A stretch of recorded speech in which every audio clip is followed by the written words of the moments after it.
अंसार अब्बासी साहब हमारे साथ मौजूद हैं। अंसार अब्बासी साहब, क्या आपका पहला रिएक्शन होगा? इस्लामाबाद की डिस्ट्रिक्ट अदालत ने तोशाखाना केस में चेयरमैन पीटीआई को 3 साल कैद की सज़ा सुना दी है, 1 लाख रुपए जुर्माने की सज़ा सुनाई गई है। इससे पहले हामिद मीर साहब और सलीम साफ़ी साहब यही कह रहे थे कि Toshakhana case open and shut case था और ये फैसला कोई गैर मुतवक्के नहीं था जो आया है। देखें, इसमें एक तो पहली बात कि ज़ाहिर है बहुत बड़ा फैसला है और इमरान खान जैसा भी है पाकिस्तान की एक बहुत बड़ी पॉलिटिकल पार्टी के वो हेड हैं, फॉर्मर प्राइम मिनिस्टर रहे हैं वो। लेकिन मैं आपको बताऊं कि ये केस जो तोशाखाना वाला है, जिस तरह आप बता रही हैं हामिद मीर और सलीम साफ़ी साहब की बात, मैं आपको बताऊं कि 7 अगस्त 2022 को मैंने न्यूज़ और जंग में लिखा था। और चूंकि कि तोशाखाना का केस एक उन केसेस में शामिल है जिसमें आप अगर फर्ज करें कि करप्शन की बात करते हैं, वो लेवल मेगा करप्शन का केस हो ना हो, लेकिन जब इसको आप देखेंगे जो नवाज शरीफ के अगेंस्ट केस किया था सुप्रीम कोर्ट ऑफ पाकिस्तान ने, जो उनको डिस्क्वालीफाई किया था कि उनके बेटे की सैलरी ना लेने वाले मसले के ऊपर, तो उस लिहाज से ये बहुत ही स्ट्रॉन्ग केस था। और इसके ऊपर मैंने उस वक्त लिखा था कि इमरान खान साहब को सीरियसली वरी होना चाहिए, उनको परेशानी इसके ऊपर होनी चाहिए। और मैं आपको बता दूं कि ये ट्रायल जो चला ना 10-11 महीने व्हाटएवर, आप देख लें कि ये एक ऐसा केस था जिसके ऊपर एक पूरी कोशिश थी इमरान खान साहब की और उनके वकला की कि इस केस को प्रोसीड ना होने दिया जाए। और टोटल उनका जो फोकस रहा वो टेक्निकलिटीज के ऊपर। आप बार बार हाई कोर्ट में गए, बार बार सुप्रीम कोर्ट ऑफ पाकिस्तान में गए, हर इशू के ऊपर गए, जज को भी तब्दील करने की बात की, ये भी। लेकिन मसला मैं आपको बता दूं वो यही था क्योंकि इतना स्ट्रॉन्ग केस, और strong case in the sense इसलिए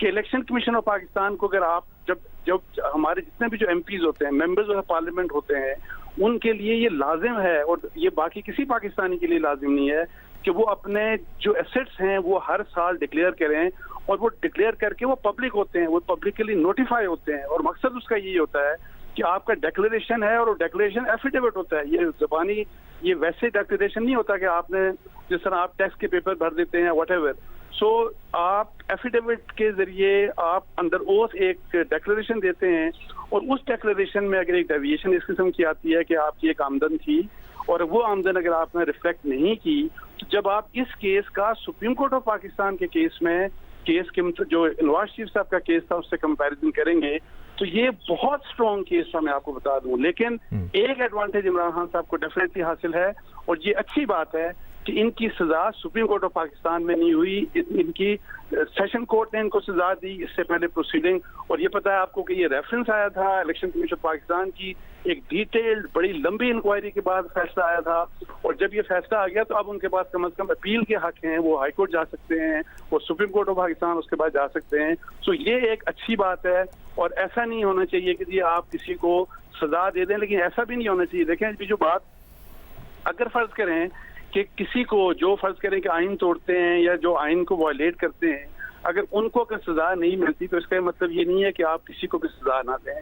सबसे अहम रिस्पॉन्सिबिलिटी जो हमारे जो इलेक्टेड रिप्रेजेंटेटिव होते हैं, जो वज़राए आज़म होते हैं, इनकी बड़ी अहम जिम्मेदारी होती है। ऐसा नहीं हो सकता कि देखें या जो अपने कानून साजी भी ये करते हैं, आप एग्जेक्टिव भी, आप ज़ाहिर है आप ही एग्जेक्टिव हैं, आप वज़ीर आज़म हैं, आप सब कुछ। सो जो चीज़ अगर कहीं पे कमी है हमारे माशरे के अंदर कि कुछ ऐसे लोग हैं जिनकी अकाउंटेबिलिटी नहीं होती, तो उनके लिए निज़ाम बनाना आपकी जिम्मेदारी है। ऐसा नहीं हो सकता कि अगर किसी दूसरे की अकाउंटेबिलिटी ना हो तो आप कहेंगे किसी की भी अकाउंटेबिलिटी नहीं होनी चाहिए। लेकिन एनी हाउ ये वो एक केस था जो कि बड़ा क्लियर कट, इसमें किसी किस्म की कोई एम्बिग्विटी फ्रॉम डे वन किसी को नहीं थी कि ये बहुत ही स्ट्रॉन्ग केस है अगेंस्ट इमरान खान साहब। और इमरान खान साहब ने जो डिक्लेरेशन की, मिस डिक्लेरेशन चूंकि उनके पार्ट के ऊपर हुई, और उन्होंने जो चीजें डिक्लेयर करनी चाहिए थी वो नहीं की। वो कहते रहे कि मैंने 50% दिया, वो भी उस तरह से रिफ्लेक्टेड नहीं था जिस साल उनको मतलब शो करना चाहिए था ये सब कुछ इलेक्शन कमीशन ऑफ पाकिस्तान के सामने, उस साल उन्होंने नहीं शो किया। 2